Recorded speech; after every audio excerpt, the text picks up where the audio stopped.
Olá, sejam todos bem-vindos a mais um vídeo de estudos aqui do Grupo Espírita Sabedores do Bem. Nós que temos nos dedicado aí ao estudo da obra de André Luiz e estamos estudando o livro Nos Domínios da Mediunidade. Hoje, né, já avançando aí até para o final mesmo do livro, vamos estudar o capítulo de número 23, intitulado por André Luiz de Fascinação, certo? Antes da gente entrar propriamente no capítulo, nós vamos ficar lendo aqui todo o capítulo, né? Espero que vocês tenham feito a leitura de vocês. Chico Xavier vai trazer aí a sua concepção, nesse caso específico, que ele traz no seu livro, né? Acerca da fascinação. E então a gente quer fazer aquilo que a gente tem feito aqui nos nossos encontros, procurar em Kardec o que ele fala sobre esse tema, né? Então, nós vamos lá no capítulo de número 23 do Livro dos Médiuns, fazer um estudo de Kardec antes da gente entrar aí, propriamente, nesse capítulo também, né, de número 20 e 23, né? Será coincidência? Será que coincidências existem? Será que não? Vamos lá, então, a ver o que Kardec tem para nos ensinar acerca desse processo obsessivo, para depois a gente poder fazer a leitura aí do que Chico Xavier traz para nós. Então, vamos lá. Vou pegar meu livro aqui. Então, como vocês estão vendo, do capítulo de número 23 do Livro dos Médiuns, certo? Começa aí no item 237. Kardec vai traçar um estudo nesse capítulo acerca da obsessão como um todo, né? E ele vai falar da obsessão simples, da fascinação, da subjugação, causas dessa obsessão e também os meios de a combater, né? Para quem vai trabalhar em equipe mediúnica, né, ou tem interesse em mediunidade, esse capítulo tem que estar decorado, né? A gente precisa saber de cor e salteado o que está escrito aqui, porque faz parte, né? Não só o aprendizado, mas também decorar, né? A gente fala decorar porque só decora quem estudou bastante, né? Então, da obsessão. Kardec vai dizer que, entre os escolhos que apresenta a prática do espiritismo, cumpre e se coloca na primeira linha a obsessão, isso é, o domínio, obsessão é domínio que alguns espíritos logram adquirir sobre certas pessoas. Então, o que é obsessão? Domínio que alguns espíritos logram adquirir sobre certas pessoas, que eles acham, né, que eles têm sobre determinadas pessoas. Nunca é praticada senão pelos espíritos inferiores que procuram dominar. Os bons espíritos nenhum constrangimento infligem. Se está te infligindo algum constrangimento, está te pedindo reunião mediúnica no meio do nada, fora do horário, sem te atrapalhando, sem respeitar a sua privacidade, não é espírito superior, né? Aconselham, combatem a influência dos maus e, se não os ouvem, retiram-se. É assim que eles agem, os espíritos bondosos, né? Os maus, ao contrário, se agarram àqueles de quem podem fazer suas presas. Se chegam a dominar algum, identificam-se com o espírito deste e o conduzem como se for a verdadeira criança. Ou seja, entre obsediado e obsessor existe também uma conexão, existe uma similaridade de pensamentos, aonde eles estão ali na mesma sintonia, né? A obsessão apresenta caracteres diversos, cada pessoa pode ser de um jeito, né? Mas é preciso distinguir, porque esses caracteres resultam o grau do constrangimento e da natureza dos efeitos que produz. A palavra obsessão é, de certo modo, um termo genérico pelo qual se designa essa espécie de fenômeno cujas principais variedades são a obsessão simples, a fascinação e a subjugação. A obsessão simples é quando um espírito malfazejo se impõe a um médium, né? Se imiscui a seu malgrado nas comunicações que ele recebe, o impede de comunicar com outros espíritos e se apresenta em lugar dos que são evocados. Então, o médium não consegue conexão com nenhum outro espírito, a não ser com aquele. Ninguém está obsediado pelo simples fato de ser enganado por um espírito mentiroso. Uma coisa é uma coisa, outra coisa é outra coisa. O melhor médium se acha exposto a isso, sobretudo no começo, quando ainda lhe falta a experiência necessária, do mesmo modo que entre nós homens, os mais honestos podem ser enganados por velhacos. Pode-se, pois, ser enganado sem estar obsediado. A obsessão consiste na tenacidade de um espírito do qual não consegue desembaraçar-se a pessoa sobre quem ele atua. Então, a obsessão simples, né, no caso, consiste nesse aperreio desse espírito que não larga do nosso pé. Vamos colocar assim no bom português, né? O espírito está ali que enche as paciências, enche o saco mesmo, não deixa que outro espírito se aproxima, né? Ou às vezes a gente não procura conexão também com outros espíritos. É por isso que precisa fazer tratamento, mudar o padrão vibratório, para que outros espíritos consigam nos ajudar, né? Na obsessão simples, o médium sabe muito bem que se acha presa de um espírito mentiroso. Olha só que interessante. O médium sabe muito bem que se acha presa de um espírito mentiroso e este não se disfarça. Na obsessão simples, de nenhuma forma dissimula suas más intenções e o seu propósito de contrariar. O médium, reconhecendo-se, sem dificuldade a felonia e como se mantém em guarda, raramente é enganado. Precisa perceber, né, quando é que há intenções aí malévolas por trás das intenções dos espíritos. Este gênero de obsessão é, portanto, apenas desagradável e não tem outro inconveniente além do de opor de um obstáculo, né, às comunicações que se deseja receber de espíritos sérios ou dos seus afeiçoados. Podem incluir-se nessa categoria a obsessão física, isto é, a que consiste nas manifestações ruidosas e obstinadas de alguns espíritos que fazem com que se ouçam, né, espontaneamente pancadas ou outros ruídos. Pelo que concerne a esse fenômeno, consulte também o capítulo das manifestações físicas espontâneas, né, a partir ali do item 82. Então, gente, primeira coisa, obsessão existe, né, como Kardec colocou, ela é um empecilho para o próprio espiritismo, para a espiritualidade como um todo, né, do exercício dela, até porque tem muita gente que é vítima, às vezes, de espíritos malfazejos, não sabe, ou se sabe, tira algum proveito disso. A gente também não pode colocar os médiuns só como vítimas, né?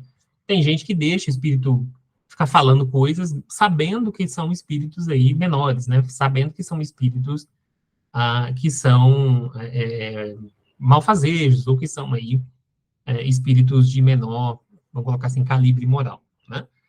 Na obsessão simples, o médium sabe que ele está sendo obsediado, certo? Ele sabe. Ah, não tem como distinguir? Tem. O médium com alguma experiência, ele vai saber. Às vezes, se ele é sem experiência, precisa tomar cuidado. Como ele não tem experiência, às vezes ele não está sabendo o que está rolando. Como ele não tem experiência, às vezes ele não consegue perceber o que está acontecendo. Porque esses espíritos podem muito bem nos enganar. Eles podem chegar com uma personalidade, depois voltar com outra, né? Eles podem falar de um jeito, depois eles voltam falando de outro. Mas não é assim que a gente identifica os espíritos, né? Não é pela mensagem deles somente, mas também o médium, né, que vai fazer aí esse papel, né? E é por isso que os espíritos visam tanto, às vezes, os médiums, porque um médium bem treinado, ele sabe distinguir a presença de espíritos bons e de espíritos ruins. Ele sabe identificar os espíritos que vêm conversar com ele. Ele sabe como é que isso se dá. Então, por isso, os espíritos se incomodam tanto e tentam, às vezes, de toda e qualquer maneira, derrubar médiums que estejam aí em trabalhos mais sérios. Por quê? Porque esses médiums são perigos em potencial para eles. Imagina, uma região que se desenvolve aí o trabalho mediúnico de algum missionário e ele leva a sério, né? Ele tanto leva a sério esse trabalho que ele começa a ser reconhecido e ele começa a ajudar pessoas aí de determinadas, né, religiões ou de determinadas situações que nada tem a ver ali com o seu dia a dia, né? Aconteceu muito, acontece muito ainda, né?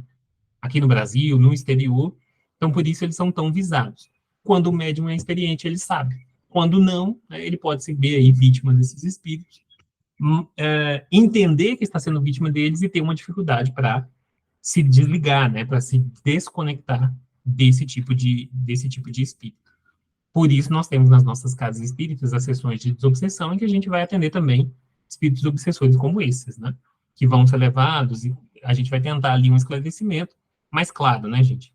Não tenhamos aí a pretensão de resolver todos os problemas do mundo dentro dos nossos centros espíritas.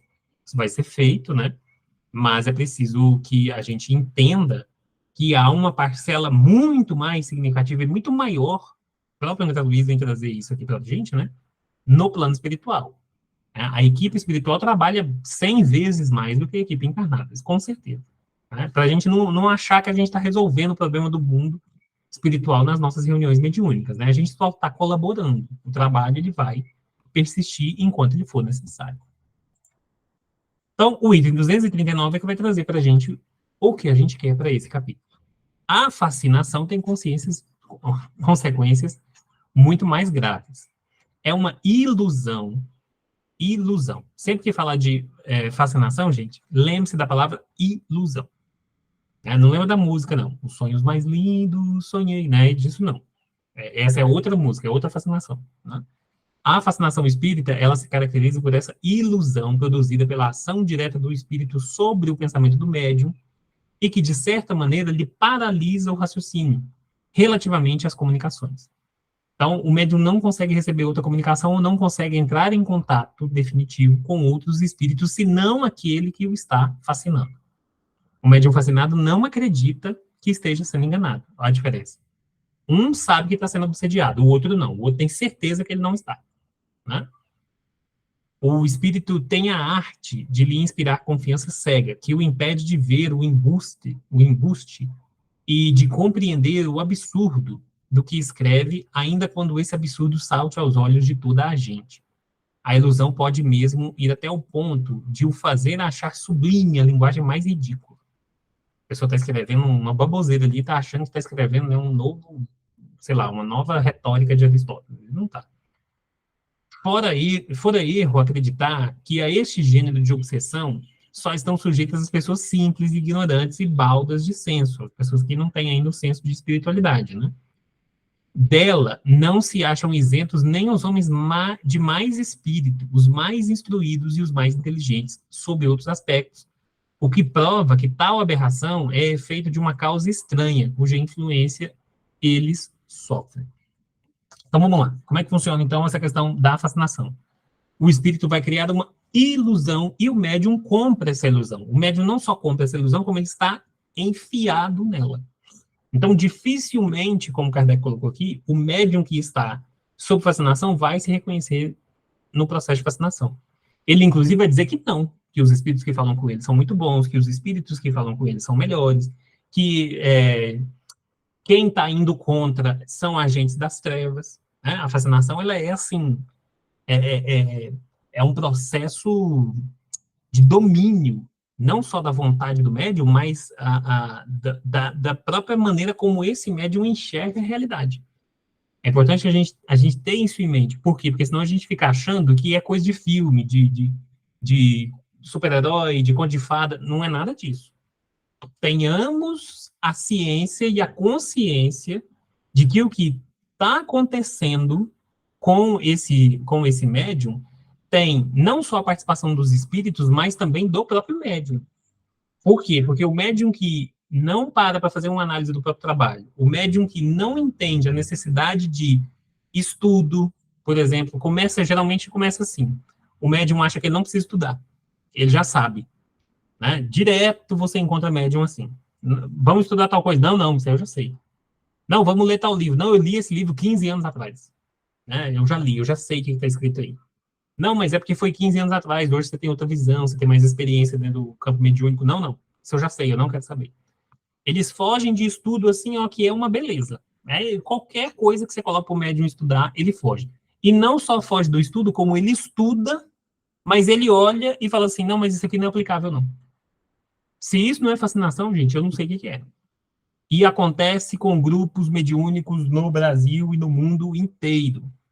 Você tem pessoas que pesquisam, você tem pessoas sérias que vão atrás de informações sobre mediunidade, que vão atrás das mensagens, que estudam daqui, estudam dali, não ficam parados num ponto só, né? Não fica estudando também só espiritismo, vai estudar outras coisas, vai trazer o que tem de bom lá de fora aqui para dentro do espiritismo. Esse tipo de indivíduo, ele foge disso, ele tem asco disso. Se aparece outro médium no grupo, ele logo dá um jeito de descredibilizar esse médium. Por quê? Porque, lembremos, né, gente? São narrativas de poder. A pessoa dizer que está recebendo uma mensagem mediúnica exerce um poder sobre o grupo gigantesco. Tem grupo que está seguindo um médium fascinado, gente, tem 20, 30 anos. Não é uma coisa assim, foi 2 reuniões. Não. Tem grupo que está na fascinação ali com o médium.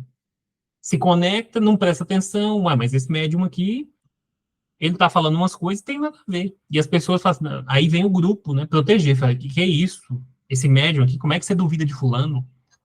fulano, a obra dele fala por ele, fulano se doa a esse centro espírita aqui. Você não pode levantar suspeitas sobre esse médium. Se essa pessoa faz parte desse grupo mediúnico, gente, pode saber, a fascinação ela é coletiva, né? E aí coloca a pessoa para acreditar em coisas, diz Allan Kardec, diz outros médiums aí com um trabalho mais reforçado, traz ideias que são só deles, né? Começam a ritualizar ou começam a religiosidade, sei lá, vamos criar uma palavra nova aqui, demais certos aspectos da mediunidade ou da reunião mediúnica como um todo, né? Eu já vi um caso de um rapaz que participava de um grupo mediúnico e do nada ele disse que os mentores queriam que todo mundo usasse branco nas reuniões mediúnicas, porque isso era mais seguro, era melhor, que ele só ia vir se fosse assim. Quando ele foi confrontado, ele não admitiu que ele estava sendo fascinado e ele simplesmente abandonou aquele grupo e foi embora. Mas esses são os exemplos extremos. A pessoa mudar, por exemplo, quero que vocês mudem a vestimenta de vocês. Só que a gente tem que entender que fascinação e engenhosidade para o mal existe em todo lugar. Todo lugar. Né? E evolui.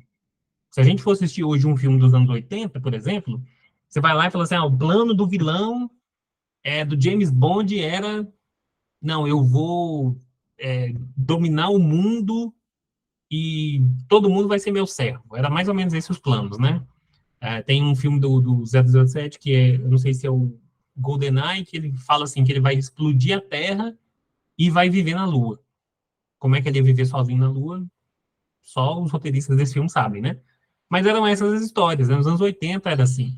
Hoje, né, mesmo os filmes do 007, o vilão é um cara que pegou um dinheiro emprestado com traficantes e ele tem que pagar, né? Ele perde o dinheiro, ele tem que pagar de um jeito ou de outro. Por isso ele comete crimes para reaver esse dinheiro. É uma coisa muito mais, dia a dia, é uma coisa muito mais palpável, né? Querer achar que toda fascinação vai ser um médium dizendo que o centro espírita tem que fazer isso ou aquilo é ilusão, é infantilidade.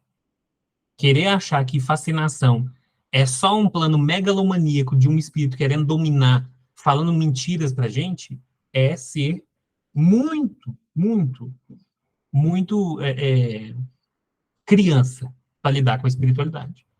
Os espíritos não só não fazem assim, como usam de outras artimanhas. Então, é um médium apenas que é considerado no grupo. E aí o grupo está em obsessão coletiva, o que o grupo faz? O grupo exclui outros médiums. Aí esse médium começa a escolher, fala, não, aquele ali serve, esse aqui não. Esse aqui questiona muito. Esse aqui questiona demais. Tira ele, eu não quero mais ele. E o grupo vai lá e faz. Organicamente, o grupo vai lá e acaba expulsando essa pessoa de dentro. Esse aqui, ele fica confrontando demais o que a gente faz aqui dentro. Ele fica apontando erros, ele é rebelde. Tira ele do grupo. Afasta a pessoa do grupo. Organicamente, aquele grupo já está num nível e passando o tempo, vai passando o tempo, vai aceitando. Gente, é o grupo como um todo. Como é que isso acontece? O grupo não estuda. Ou quando o grupo estuda, ele acha que está tudo certo.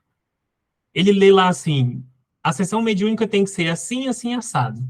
Aí ele olha para a sessão mediúnica deles e fala assim, nossa, nada disso acontece aqui no nosso grupo. Mas está tudo bem, está tudo certo. Né? Quem escreveu esse livro não sabia de nada. Quem sabe somos nós. E não tem problema a gente testar novas maneiras mediúnicas. O problema é a gente querer reinventar a roda. Reinventar, né, a sessão mediúnica. Esse é que é o problema. Aí a gente acaba falando. A gente acaba caindo.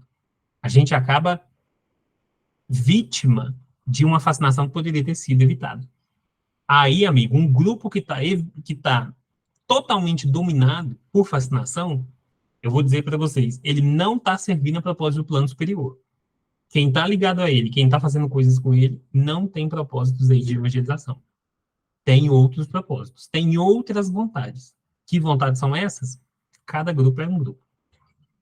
Aí é um espírito querendo achar que é melhor que outro, é um espírito querendo desdizer o outro, é uma pessoa querendo desdizer a outra. E aí, quando vê o grupo mediúnico acaba, ou o trabalho, principalmente o trabalho daquele grupo mediúnico, não faz diferença nenhuma. Imagine com vocês, gente, você está em comunicação com o plano espiritual. Você está em comunicação com gente que está desencarnada, que vê a vida de um outro patamar. As atividades desse agrupamento espírita, elas têm que representar algo. A maioria dos centros espíritas hoje você vai recebe frasezinhas feitas.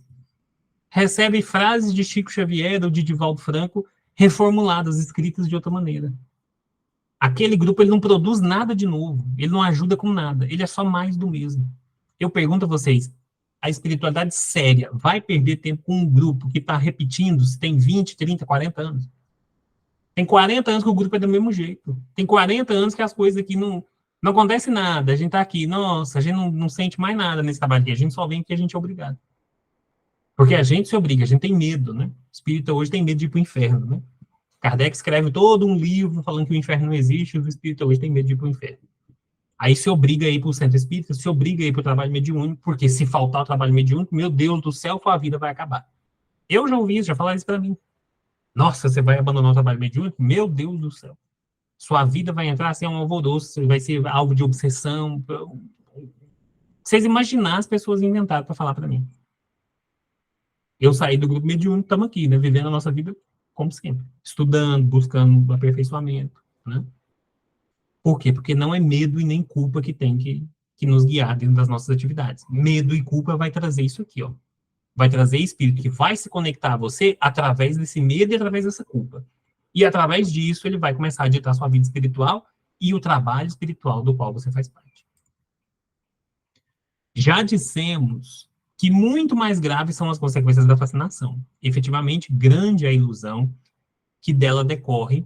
O espírito conduz o indivíduo de quem ele chegou a apoderar-se, como faria como um cego, e pode levá-lo a aceitar as doutrinas mais estranhas, as teorias mais falsas, como se fossem a única expressão da verdade.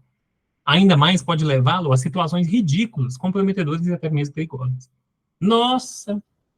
Isso aqui, gente, ó, só esse parágrafo aqui dá um livro. O que eu já vi de grupo espírita reinventando a roda, que olha para Allan Kardec, que olha aqui para o livro dos médios e fala, não, isso aí está ultrapassado. Não, isso aí, ó, sabe de nada. Realmente, tem coisas aqui que já estão ultrapassadas mesmo. Tem muitas teorias aqui dentro do livro dos médios que a ciência já comprovou, né, ó, isso aqui é falso. Ponto. Beleza. Agora, como eu disse, querer reinventar a roda, não. É porque as reuniões mediúnicas no nosso centro são diferentes do resto do planeta. Né? Allan Kardec pesquisou lá na Europa, aqui ele não sabe de nada.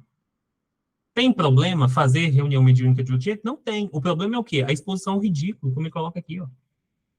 E aos perigos. Quantos agrupamentos mediúnicos, quantas pessoas aí vão estar ligadas a pessoas que não estudam ou que não procuram a melhora, não procuram fazer as coisas de uma maneira mais certa, e vão acabar expondo essas pessoas ao ridículo simplesmente porque querem provar um ponto, simplesmente porque o seu orgulho fala mais alto.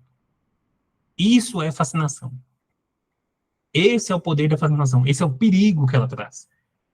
É igual eu tô falando para vocês, gente, é nítido. Você chega no centro espírita, as pessoas não estudam. Quem está no grupo mediúnico não estuda.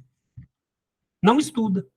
E estudo, gente, estudo é você sentar e você debater. Não é igual a gente faz aqui, não. Não é ficar aqui 1 hora. Estudo nós vamos tirar um dia para estudar, nós vamos estudar aqui, ó, nós vamos atrás do que tem. Tá falando sobre isso aqui, nós vamos no livro dos médiuns, nós vamos pegar um exemplo ali no outro livro, nós vamos buscar o livro de fulano de tal, nós vamos buscar o livro de ciclano de tal. É isso que nós vamos fazer. Não é sentar, ler um parágrafo, ler. Tem grupo que acha que é assim, ó. Ele chega, ele lê um parágrafo, alguém lê, né? Alguém lê um parágrafo, aí todo mundo tá lá olhando, fica olhando, concorda, porque não pode discordar. Pronto, beleza, gente, estudamos. Isso não é estudo. Vocês me desculpem. Isso não é estudo. Isso é leitura em grupo. E leitura em grupo não é estudo. Não é porque alguém está lendo que os outros estão aprendendo. Tem que estar todo mundo ali, ó, na mesma sintonia, buscando as mesmas coisas. Se não, é outra coisa. É passatempo, qualquer coisa que a gente faça para tirar peso da nossa consciência, qualquer coisa nesse sentido. Estudo, não. Estudo é toda semana, é buscar, né? Não é estudar só espiritismo, é estudar outras coisas. O que tem de médium aí, passando mensagem de gente que nem aqui no planeta Terra prestou, a pessoa não prestava aqui, enquanto estava encarnado. Aí chega lá no plano espiritual, os outros estão recebendo mensagem dessas pessoas. Passando para grupo, fala, ó, fulano de tal disse que vai acontecer tal coisa. Meu amigo, fulano de tal não prestava nem quando ele estava aqui na Terra. O que mudou depois que ele morreu? O que tem de grupo mediúnico fazendo isso? Durante a pandemia, o que eu vi de médium recebendo mensagem dizendo para as pessoas não se vacinarem, Tem cartas, gente, publicadas, as pessoas ainda publicam esse tipo de coisa. Né? Ah, não vacina não, porque essa vacina vai dar câncer. Olha para vocês verem, tanto que os espíritos são irresponsáveis. Aí, se for falar qualquer coisa, esse tipo de gente vira e fala assim, não, foi o espírito que falou, não foi eu que disse. Eu não posso ser condenado por isso. Você não só pode, como você vai ser condenado por isso. Como você vai ser condenado por isso. Acredite. Não vem usando essa desculpinha de espírito me disse, espírito falou que isso não vai colar. Compreende-se facilmente toda a diferença que existe entre a obsessão simples e a fascinação. Compreende-se também que os espíritos que produzem esses dois efeitos devem diferir de caráter. Na primeira, na obsessão simples, o espírito que se agarra à pessoa não passa de um importuno, pela sua tenacidade e de quem aquela se impacienta por desembaraçar-se. Na segunda, a coisa é muito diversa. Para chegar a tais fins, é preciso que o espírito seja destro, seja ardiloso, destro não que ele escreva com a mão direita, mas seja, né, pragmático, que ele tenha planos, né, ardiloso e profundamente hipócrita, porquanto não pode operar a mudança e fazer-se acolhido senão por meio de máscaras que toma e de um falso aspecto de virtude. Os grandes termos caridade, humildade, amor de Deus lhe servem como que de carta de crédito. Porém, através de tudo isso, deixa passar sinais de infidelidade, que só o fascinado é incapaz de perceber. Os fascinados, no caso, né? Por isso mesmo, o que o fascinador mais teme são as pessoas que veem claro. Daí, o consistir, a sua tática, quase sempre em inspirar ao seu intérprete o afastamento de quem quer que ele possa abrir os olhos. Por esse meio, evitando toda contradição, fica certo de ter razão sempre. Então, o médium nunca erra fascinado. É isso. O que é o médium que nunca erra? É o médium que está fascinado. Quem é o médium que só diz a verdade, nada mais que a verdade, senão a verdade? É o médium que está fascinado. Quem que é o médium que não apresenta nenhuma falha de caráter? Ele não pode ser criticado em momento algum. É o médium fascinado. É simples. Não é complicado, percebe? Não é complicado. É simples. É um processo simples. É simples. Não tenhamos dúvida disso. Identificar um grupo ou uma pessoa fascinada não é difícil. Conversa com aquele grupo, vê como é que eles veem as coisas. Vê como é que eles percebem as advertências que tem em livros, que tem em outros estudos. Dá uma olhadinha para você ver. Não, aqui a gente faz do nosso jeito. Né? É o que muitas pessoas chamam de espiritismo à moda da casa. Né? É assim, o espiritismo é um só, ou várias interpretações, né? Mas aí a gente pega interpretações de cunho basal, né, do espiritismo, principalmente Kardec, e a gente dá a nossa interpretação. Então Kardec fala assim, ó galera, a reunião mediúnica tem que ser assim, assim, assado, dessa maneira, para ocorrer com uma maneira mais segura. Ele não está dizendo assim, façam assim e somente assim. O livro dos médiuns é um guia. Ele não é um modelo que a gente tem que seguir, ele é um guia. Ó, oriente-se por aqui que vai dar tudo certo. Né? Beleza. Só que aí o que esse grupo mediúnico faz? Não, aqui a gente faz diferente. Aqui a gente faz, ó, é de outra maneira. Aqui é melhor do que os outros lugares. Problema dos outros médiums se eles não conseguem. Aqui a gente consegue. Né? Vocês não dão conta porque vocês são fracos, porque vocês são menores, vocês não têm importância como a gente tem, porque a gente tem muita importância. Né? Como o Kardec coloca aí, ó, falar de caridade, do amor de Deus, né, de virtudes, esses espíritos falam, gente. A gente que não tem essas virtudes, a gente fala delas. Imagina espírito, né? Agora, imagina de conhecimento. Essa galera sabe muito mais que a gente, muito mais, muito mais. Olha o livro Ação e Reação, do André Luiz. Os obsessores dão uma aula para a gente de mediunidade. Aula de mediunidade. Com obsessores. Eles sabem, ó, muito mais do que a gente. Muito mais. O problema é que a gente não consegue distinguir. O problema é que, geralmente, esse tipo de grupo não tem o principal. Esse grupo não tem humildade. Se ele não tem humildade, ele não tem rotina, ou seja, ele não tem perseverança, ele não tem disciplina. E mediunidade sem estudo, sem perseverança, e principalmente sem disciplina, não preciso nem falar, né? é qualquer outra coisa menos mediunidade. Aí nós vamos, então, para o capítulo de número 23, também aqui, do livro Nos Domínios da Mediunidade, intitulado Fascinação.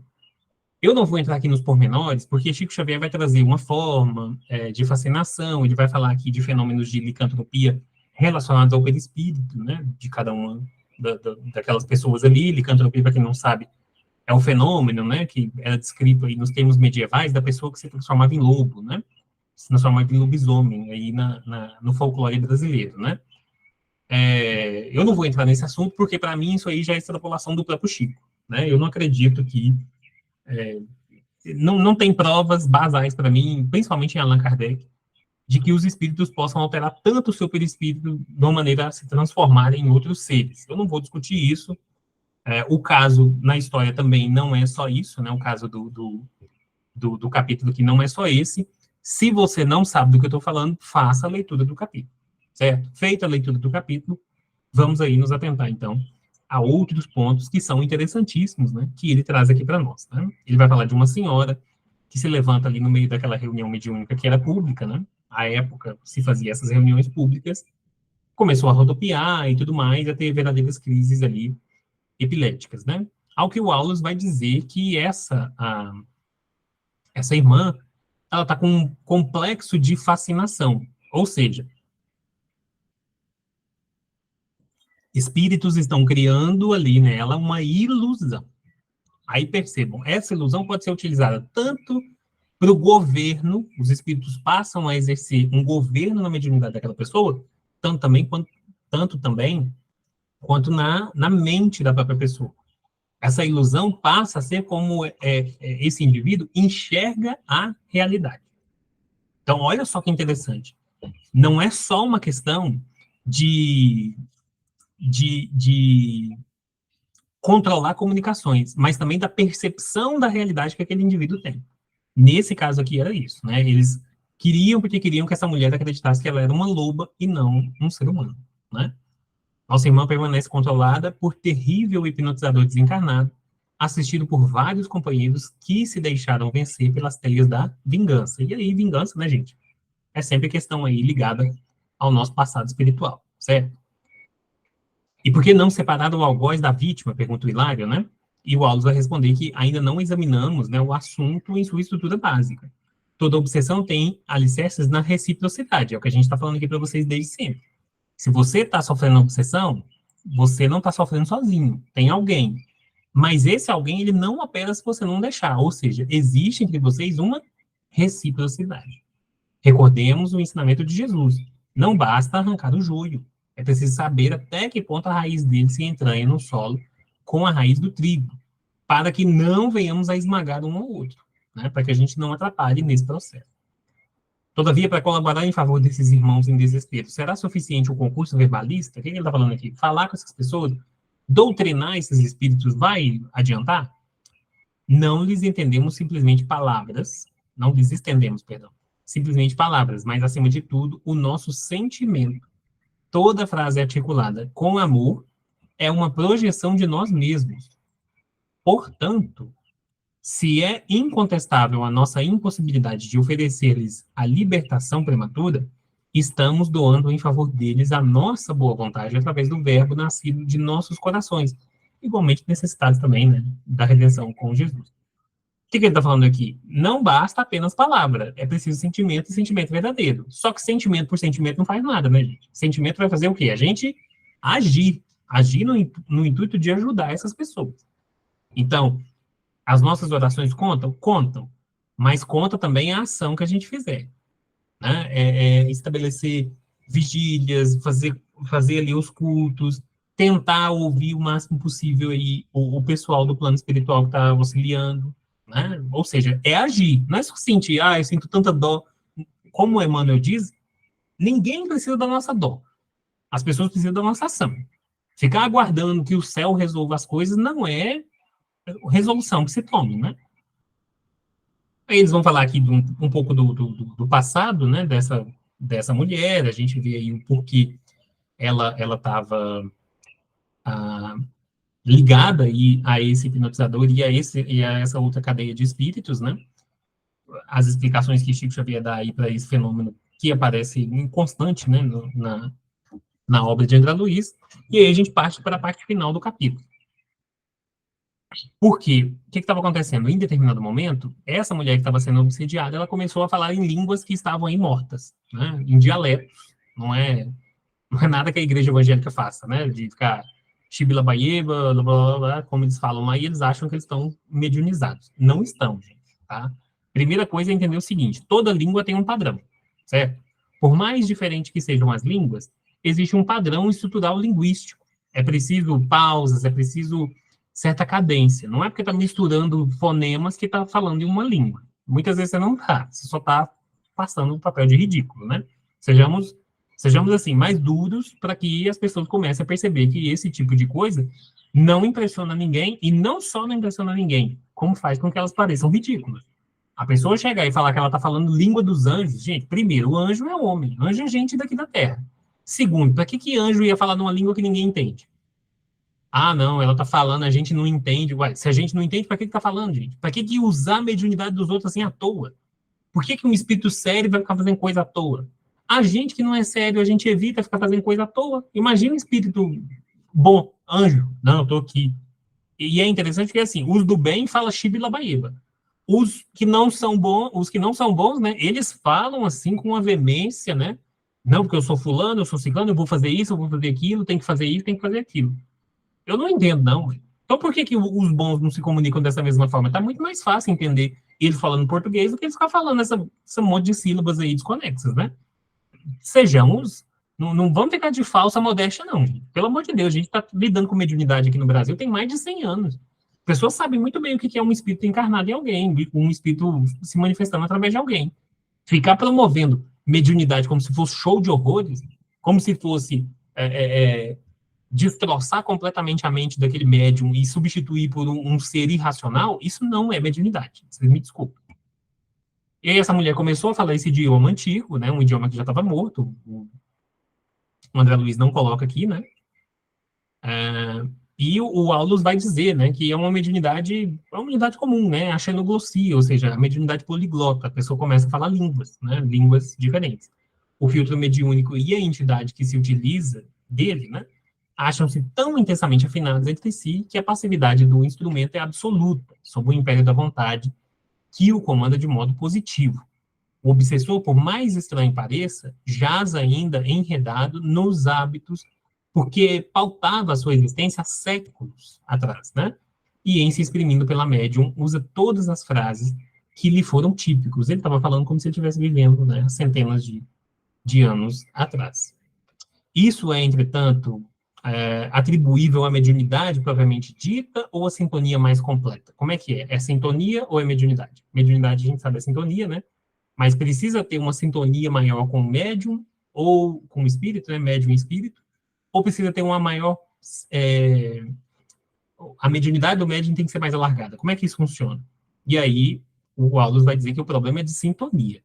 Contudo, se a doente não lhe houvesse partilhado a experiência terrestre como legítima associada ao seu destino, poderia o comunicante externar-se no dialeto com que se caracteriza? Como é que essa médium ia ter acesso a essa informação se ela não estava ali, se ela não viveu essa experiência, né? Então, geralmente, quem fala aí outras línguas enquanto está mediunizado é justamente pessoa que teve aí, né, no passado, ligações às tribos, ou às nações, ou aos países que adotavam aqueles dialetos, né?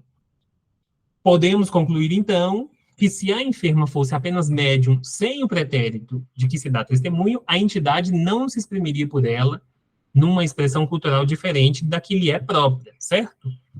Sim, sem dúvida. Em mediunidade, há também o problema da sintonia no tempo. Então, eu pergunto para vocês, a pessoa nunca foi anjo, como é que ela fala a língua dos anjos, gente? É uma questão simples, é uma questão de lógica. É parar de achar que mediunidade é varinha de condão, é feitiço de Harry Potter. Não é assim que as coisas funcionam. Tem que ter um raciocínio aqui por trás. Nós somos seres humanos, a gente faz as formas de forma racional. A gente faz todas as nossas coisas de forma racional. Até o que parece irracional foi pensado em algum momento. Não dá para a gente simplesmente achar que as coisas acontecem com um passe de mágica, né? Como vontade da natureza e tudo isso só.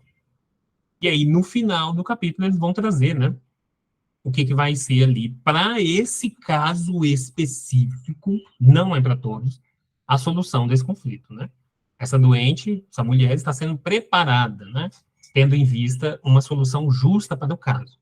Ela e o seu verdugo, em breve, serão mãe e filho. Ele vai reencarnar como filho dela. Não há outra alternativa na obtenção do trabalho redentor. Energias divinas do amor puro serão mais profundamente tocadas em sua sensibilidade de mulher e nossa irmã praticará o santo heroísmo de acolher no próprio seio. E isso aqui é a solução desse caso, beleza? Outra coisa que eu queria chamar a atenção para a gente finalizar.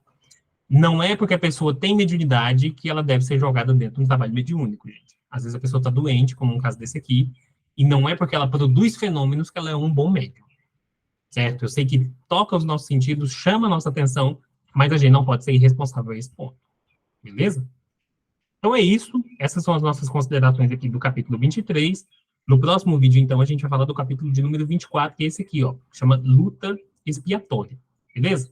Eu aguardo vocês, então, na semana que vem. O nosso vídeo aqui com as nossas impressões vai ficar publicado para vocês mais ou menos no mesmo horário que a gente costuma se reunir online, beleza? E aí, com a leitura feita, a gente vem para cá para falar um pouquinho do que a gente achou de cada caso, né, ou de cada fenômeno apresentado para nós aí por André Luiz no seu livro, beleza? Fiquem em paz, gente. Façam seus estudos, façam suas leituras e toda e qualquer contribuição que vocês puderem nos dar virtualmente, com comentários, com seu curtir, com desgostei também, a gente aceita e pede sempre para vocês, porque isso faz o nosso trabalho ser aí apreciado pelo algoritmo do YouTube e às vezes até recomendado para outras pessoas. Beleza? Fiquem em paz, a gente se vê na próxima. Tchau, tchau.